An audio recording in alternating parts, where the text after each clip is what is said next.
Hello, I'm Cindy, and I just wanted to talk about my testimony of how I came to the Lord Jesus Christ, and I wanted to talk about my life testimony. Anyway, it started 15 years ago when I was at university, and I was 3 years into the course, and I was feeling lonely, and I felt like my husband wasn't giving me attention, and we were drifting apart, and I felt more and more isolated and lonely, and I felt like having an affair, and I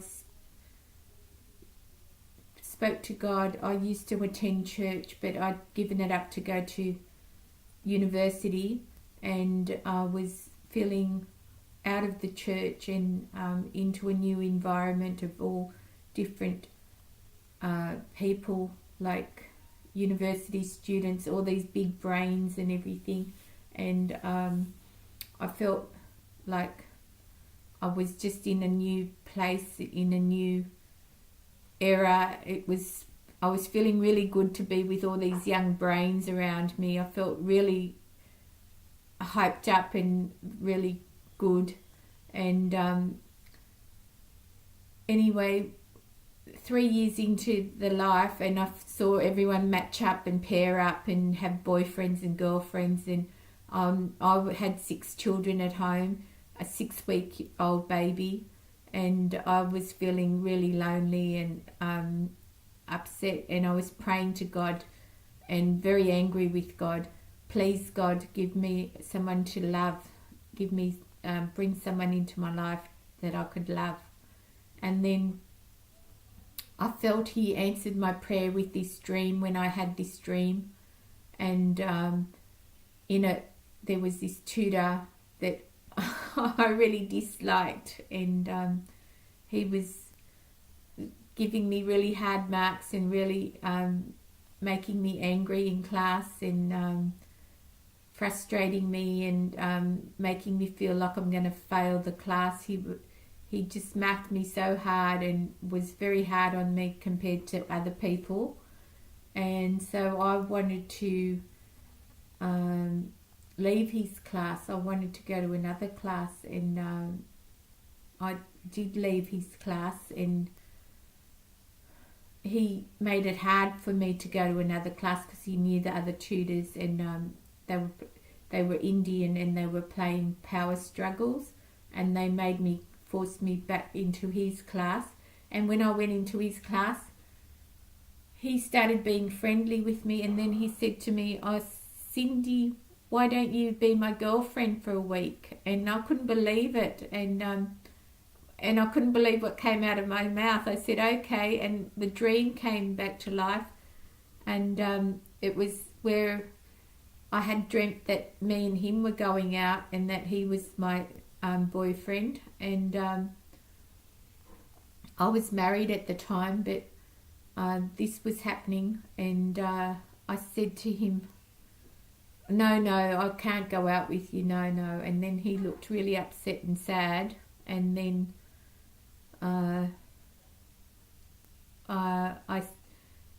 I didn't think anything of it, but what happened next was I couldn't get him out of my mind. It just went over and over in my mind, and I couldn't think of anything but him.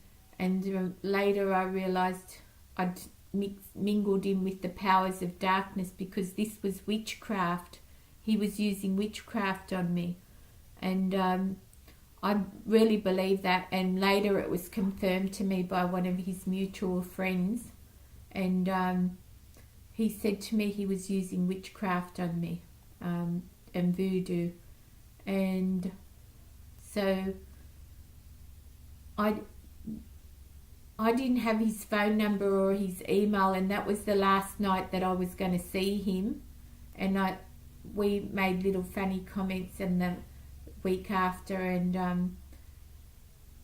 I said to him, "It's been 1 week, and you've done nothing. We haven't gone anywhere or done anything. You've wasted a whole week."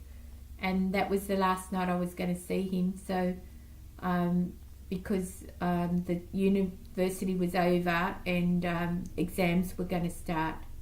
So I was, that whole time, exam time, everything, I just kept thinking about him and thinking about him and thinking about him, and just even in my room trying to study for exams, I'd just pass out daydreaming about him, and I couldn't understand what was happening to me because I didn't really like him either because of how much he stressed me out. So I didn't understand the emotions and the feelings. So the next thing that happened was I approached a mutual friend and asked him for his email address, and he said he hasn't got his email address but he's got his phone number. So he gave me his phone number, and after exams I rang him and he said, oh, let's go out, and I said okay. I was really happy that he asked me out, but then he started mucking around and playing games. He said, oh well, we'll go out in about a week. Like, he just wanted to play games and have power trips and all this game playing again. And then I started playing games. I said, no, I won't go out with you and all this stuff. And it was like a power struggle even to go out. Like, I would ring him, email him, do all these. I would do all the emailing and ringing because I was married and he couldn't ring at my place. And so I was ringing him and emailing him, and the emails that I was writing to him, God was drawing me closer. Like, all this darkness was happening around me, that I was getting drawn into the dark world, the sinister side, the evil side. But God was trying to pull me into the light by showing me through the emails that my emails were prophetic. They were coming true. Like, I was writing to him, oh, let's go to Warragamba Dam, and Warragamba Dam was bushfires. And then I was writing to him about something about men getting murder in this country for sexual issues and things like that. And that turned out to be a court case that where 4 people got more than murder for a rape case. And different things, that prophecies that I was giving in the emails, like the bushfires, the Bali bombings, the numbers and codes and prophecies were coming true, and they were drawing me in. Like, God was drawing me in with those and trying to get my attention with those, while I was trying to move away from God and go into the darkness and evil side by having an affair. But God was drawing me closer to him, and in the end I went towards God. I'd said, no, I don't want to go out with you. I'd want to go, I want to stick with my God, the 10 Commandments, and I love God, and I would never cheat on. If it was my husband, that was another case, but I wouldn't cheat on God. So I said, I'm not going to do it. And I realised that with I was surrounded and entrapped. Like, he had this secret society power that he was surrounding me, and like some kind of mafia thing, that I felt the power, the evil power, but I couldn't put my finger on it, what it was.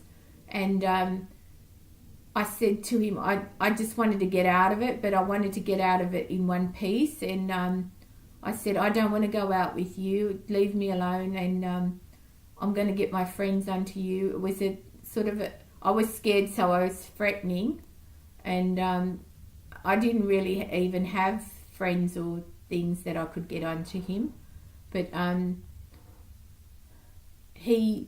that's when he got more sinister and evil, and he sent out all his friends after me, and they were following me around everywhere. The police had their sirens on, and his friends from university were following me, and they would stand outside the Hungry Jacks or something. If I was in there with my family, they would just stand in front of the window and not move, and they just trying to intimidate me and push me around and manipulate me with the stalking.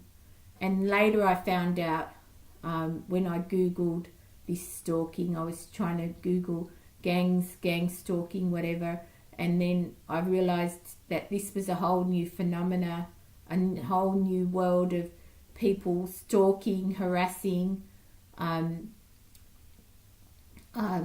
intimidating by noise campaigns,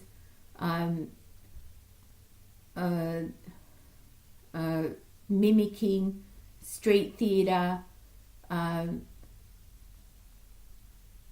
colour symbolism, all these type of different methods of harassment, gestures like anchoring, yawning, coughing and sneezing at you as you walk past them.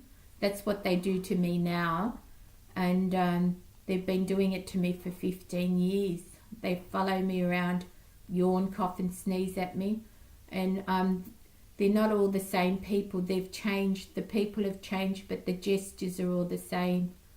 And so I'm thinking that the secret police, the secret services are out a bit behind this.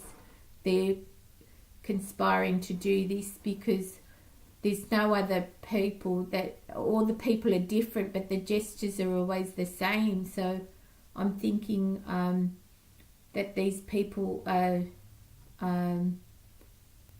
the secret services are behind them conspiring to do this. And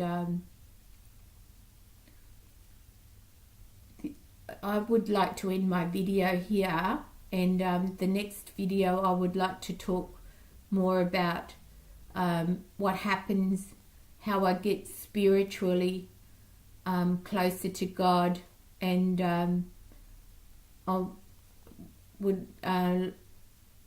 I'll talk about my marriage and my children, and the diagnosis that the doctor gave me of schizophrenia. I would like to talk all about those things next video.